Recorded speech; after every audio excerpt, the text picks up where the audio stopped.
The snow had started just after dusk on December 22nd, soft at first, then thicker, turning the quiet suburban street into a world of muffled white.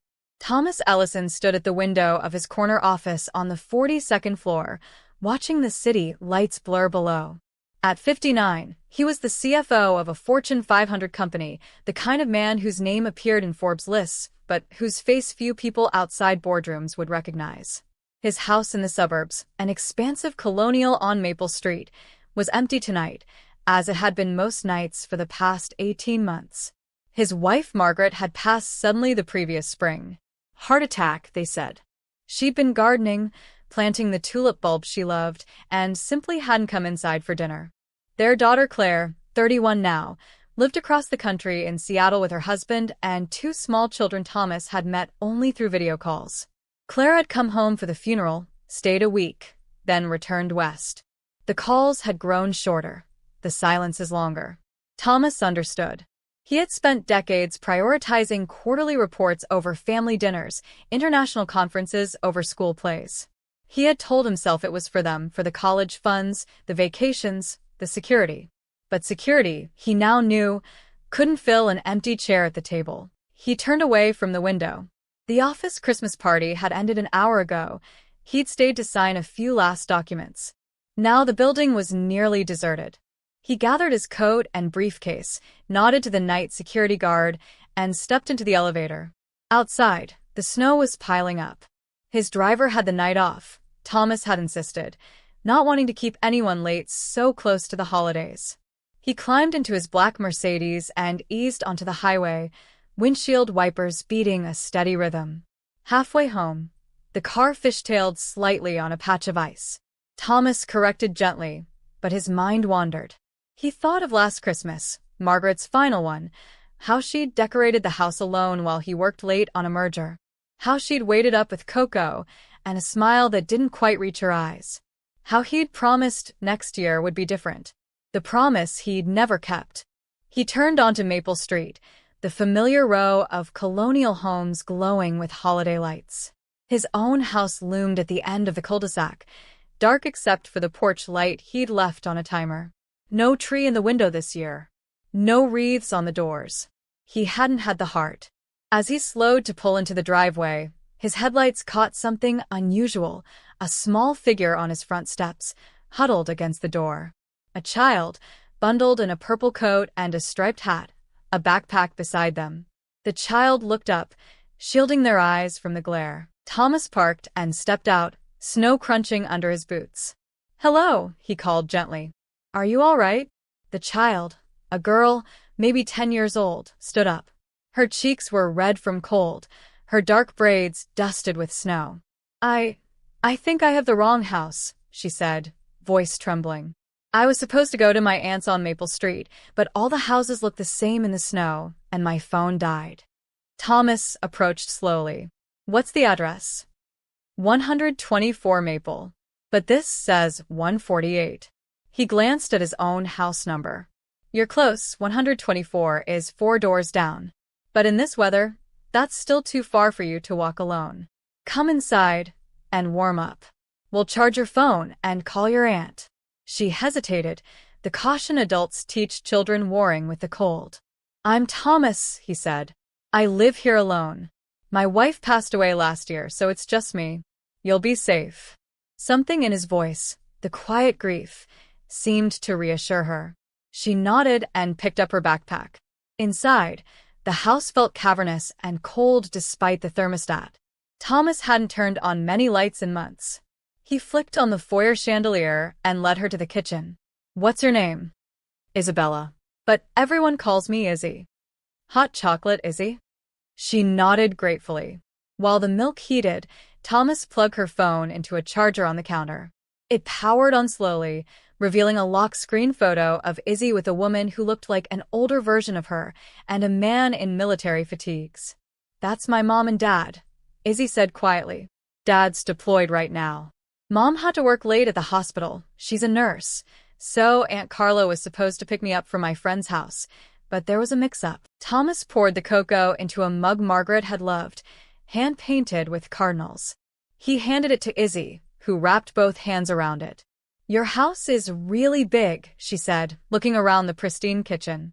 Granite counters, stainless appliances, everything spotless, but unused. "Do you have kids?" "One daughter. Claire. She lives in Seattle." "Does she come home for Christmas?" He sat across from her at the island. "Not this year."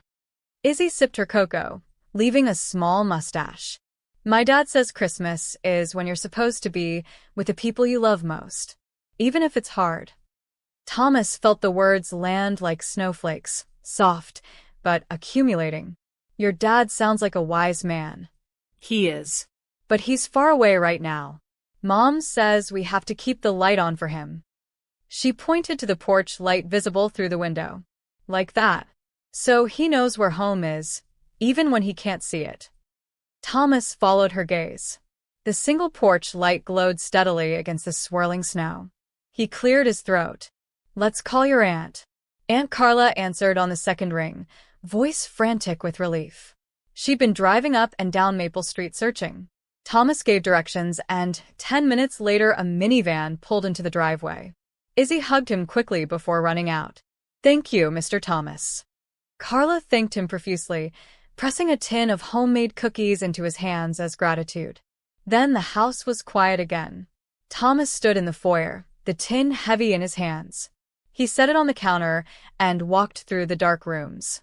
Past the formal dining room where Margaret had always set an elaborate table. Past the living room where the fireplace stood cold and bare.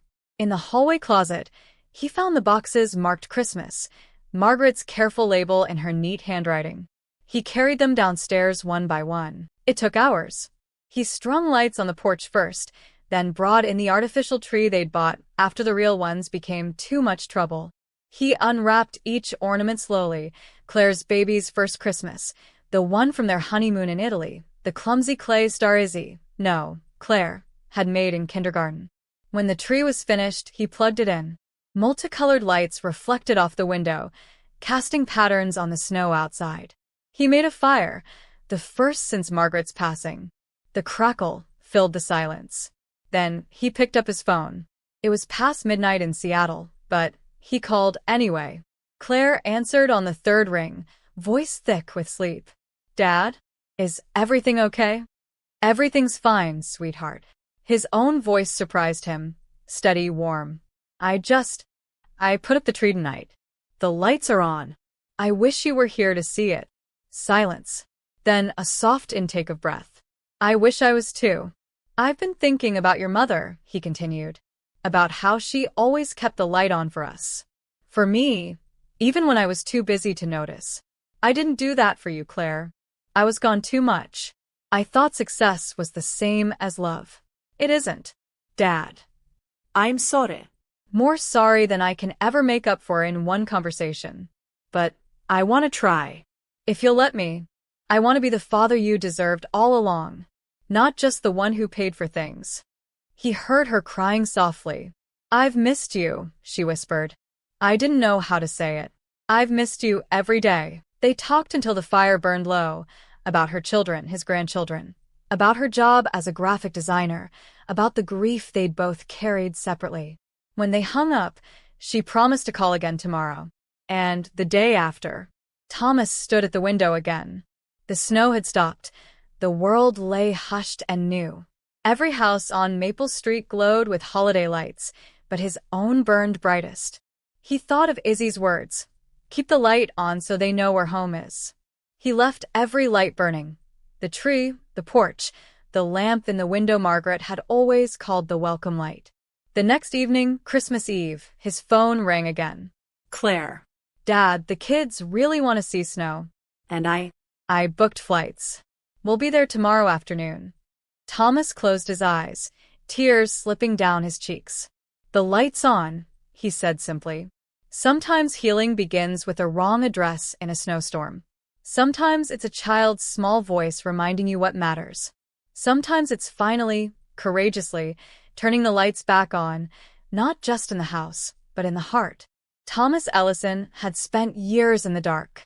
But on that Christmas, with the tree glowing and the porch light steady against the winter sky, he stepped back into the light. And home, at long last, felt like home again.